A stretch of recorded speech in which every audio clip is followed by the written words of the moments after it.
আলহামদুলিল্লাহ আলহামদুলিল্লাহ আজকে দ্বিতীয় রমজানের ইফতারের পরিবেশন চলছে।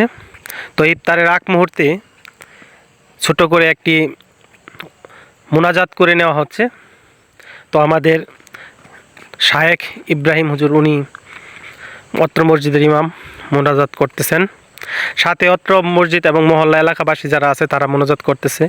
ইফতারটি আয়োজন করা হয়েছে রঙেদরা সরকারি প্রাথমিক বিদ্যালয়ের মাঠে। তো এখানে যারা সমাজে আছে তারা এই আয়োজনটা করেছে।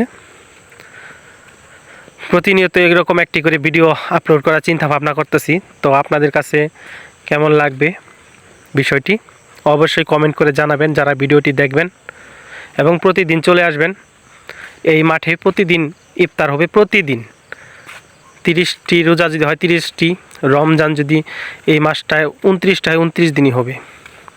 তো সবাই আসবেন, নিয়মিত ইফতার হবে। অগ্রিম সবাইকে দাওয়াত দেওয়া হলো।